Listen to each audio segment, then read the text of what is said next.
It's been 3 days since I checked out the local flooding, so I thought I would follow up at Halls on the River and see if the road was passable yet. The water has receded enough to access this house, but here I am standing on the bridge just in front of Halls, and as you can see, there's still a lot of water here. While I was here, two girls that evidently worked at Halls were putting on waders and boots to get into the restaurant. I wasn't sure how deep the water was, but they seemed to be pretty confident. They happily trudged through the thick mud on the bridge and soon quickly entered the front door. It looks like it's going to be a big job cleaning up for a while. Meantime, I get ready to head out to Beattyville and check on those folks. The creeks and streams of the Pine Mountain area of Kentucky give life to the North, Middle, and South Forks that joined to form the Kentucky River at Beattyville. Before railroads and when there were few passable roads in Kentucky, small steamboats used to navigate the river all the way from Cincinnati and Frankfort, starting in 1816.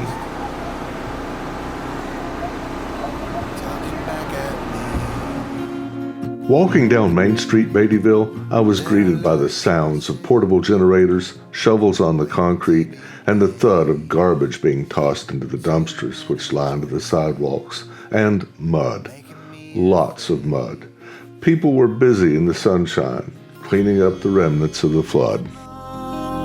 The same for me, standing by the shore.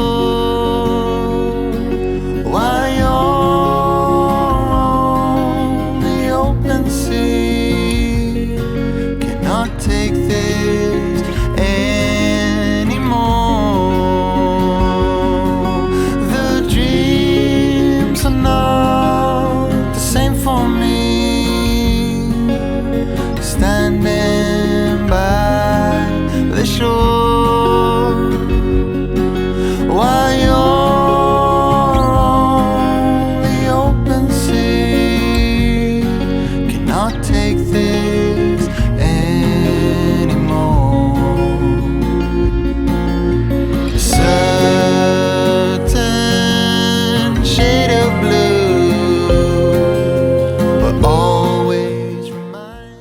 A view down Main Street doesn't show all the people hard at work inside the buildings, scraping up the mud and making trip after trip to the dumpsters on the sidewalks. One piece at a time, one trip at a time, rebuilding their dreams and lives. It's sad to see. The dreams are not the same for me, standing by the shore.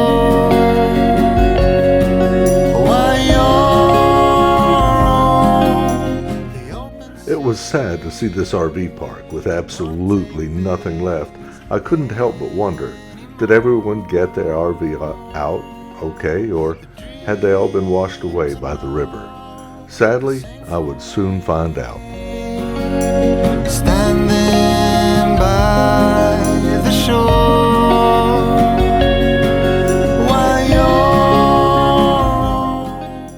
Judging from the water lines on Don Begley's back lot, it looks like the town was covered in about 6 to 7 feet of floodwater.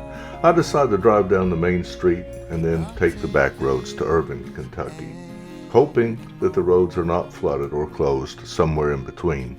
Sure enough, turning onto 1571, there is a sign, "Road Closed," and this bridge is covered with still drying mud.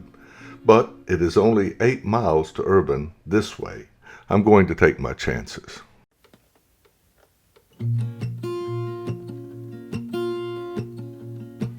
The skies are a deceivingly beautiful blue, and just a few thin clouds hang serenely above. It sort of belies the thick, slippery mud that covers the roads in the farmers' fields, people's houses, and their struggles of trying to clean up from this flood. One man I stopped and talked with told me that he had his tractor down early that morning, trying to scrape off the mud and help people get to town, but it was a big task and he eventually ran out of diesel.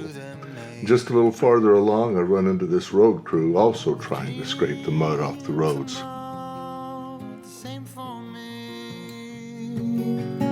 standing by the shore while you're on the open sea. Cannot take this anymore.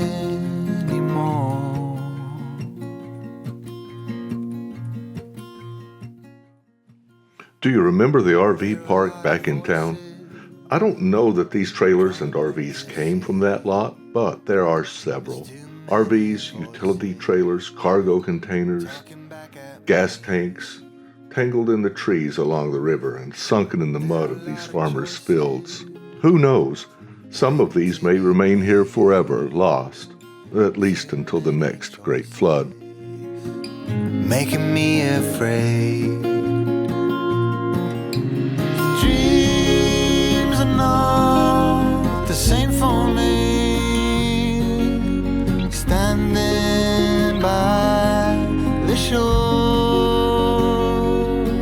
while you're on the open sea. Guys, that's all for this trip. I appreciate you watching. Keep those cleaning up from all of this in your thoughts. And until next time, be safe and take care. Standing